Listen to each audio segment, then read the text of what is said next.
जय श्री कृष्ण। भगवान के कृपा से मनुष्य का जीवन प्राप्त होता है। ऐसे तो सभी जीवों के ऊपर भगवान का ही कृपा होता है, पर विशेष करके मानव के ऊपर भगवान का अधिक कृपा होता है, तभी ये जीवन हमें प्राप्त हुआ है, सभी को प्राप्त हुआ है। जब ये जीवन प्राप्त हो जाता है इंसान को, तो जीवन प्राप्त होने के उपरांत सबसे बड़ा इसको कार्य करना होता है इस संसार में आकर, वो है परमात्मा को प्राप्त करना, भगवान को प्राप्त करना। भगवान निराकार रूप में हर जगह मौजूद होते हैं। भगवान का कभी मरण नहीं होता है, भगवान का कभी जन्म नहीं होता है। ऐसे भगवान को संसार में जानने के लिए हमें भगवान ने मानव शरीर बनाकर इस संसार में भेजते हैं। पर हम भूल क्या करते हैं कि हम संसार के प्राप्ति में लग जाते हैं। ये बात को हम भूल जाते हैं कि हमें ये शरीर प्राप्त हुआ है परमात्मा को प्राप्त करने के लिए, पर हम संसार के पीछे पड़ के संसार को प्राप्त करने में लग जाते हैं, यश को प्राप्त करने में लग जाते हैं, मान सम्मान को प्राप्त करने में लग जाते हैं, ऊंचे ऊंचे पद को प्राप्त करने में लग जाते हैं। पर इन सभी चीजों को मैं ये नहीं कहूँगा कि महत्व नहीं है, पर महत्व उतना ही इन चीजों को होने चाहिए जीवन में, जितना कि अपना गृहस्थ आश्रम सही सलामत चल पाए। यानी इस जीवन को निर्वाह के लिए जो भी चीज आवश्यकता पड़ती है वो चीज इसे पूरा हो जाए। पर कर्मयोगी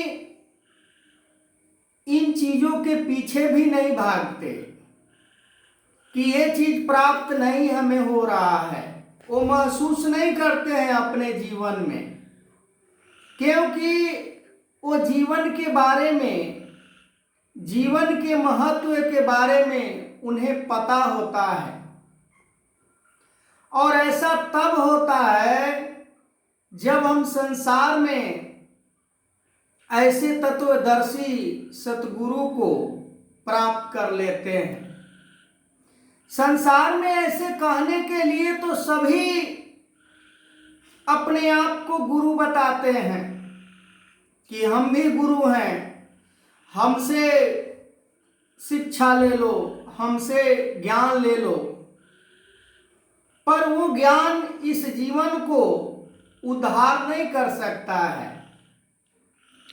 इस जीवन को उद्धार करने के लिए समय के सतगुरु समय समय पर मानव का ही शरीर धारण करके आते हैं और अपने निराकार निज स्वरूप को ब्रह्म ज्ञान के माध्यम से प्रकट करके दिखलाते हैं। जब तक ना देखूं अपनी नैनी, तब तक न मानो गुरु के कहने। कि यदि कोई गुरु कह रहा है कि ये परमात्मा है, ऐसे करो परमात्मा मिल जाएंगे, ये करो परमात्मा मिल जाएंगे, पूजा पाठ नियम व्रत उपवास करो परमात्मा मिल जाएंगे, पर ये सारी बातें ये जीवन के लिए व्यर्थ हो जाता है। ये जीवन को हमें सार्थक बनाना है पूर्ण सतगुरु को प्राप्त करके, पूर्ण सतगुरु से ज्ञान को प्राप्त करके। वो ज्ञान जो भगवान कृष्ण ने अर्जुन को कुरुक्षेत्र के मैदान में प्रदान किए थे, और उसे परमात्मा को दीदार कराया गया अर्जुन कृष्ण के द्वारा। तब उसने कहा कि आप तो सभी जगह हैं प्रभु, आपको तो कहीं ढूंढने की जरूरत नहीं है। आप तो दसों दिशाओं में समान रूप से एक बराबर एक रंग एक रस रहने वाले परम सत्ता, आपको दसों दिशाओं में कोटि कोटि बार मैं नमन करता हूं, प्रणाम करता हूं। ऐसी अवस्था यदि इंसान को प्राप्त हो जाए तो ही ये जीवन बच सकता है। बाकी ये जीवन को बचाने के लिए संसार में कोई ऐसे सिस्टम नहीं है जिसको प्राप्त करने से ये जीवन बच जाएगा। और ये बात सभी को मालूम है कि ये जीवन के बाद हमें 84 लाख योनि में जाना होगा। 84 लाख योनि में वही मनुष्य जाता है, वही जीव जाता है जो परमात्मा को प्राप्त नहीं कर पाता, जो अपने निज स्वरूप को नहीं जान पाता। आए हो इस जहां में क्या काम है तुम्हारा, ठहरोगे किस मकान में, लौटोगे जब दोबारा। जब ये जीवात्मा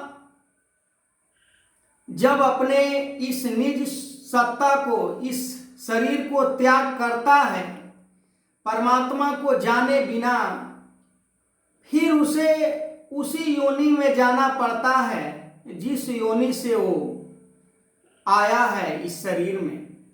तो हम क्यों नहीं वो कार्य को कर लें कि फिर हमें उस 84 लाख योनि में जाना ना पड़े। तो हम संसार के इस चकाचौंध में फंसकर गाड़ी घोड़ा बंगले महल अटारी में फंस जाते हैं और अपने इस जीवन की बाजी को हार जाते हैं। आगे मैं इस वीडियो कंटिन्यू करूंगा। मेरा चैनल YouTube के ऊपर लाला कुमार पासवान के नाम से आप देख सकते हैं। ये वैल्यूएबल वीडियो जीवन के लिए बहुत उपयोगी है। जय श्री कृष्ण।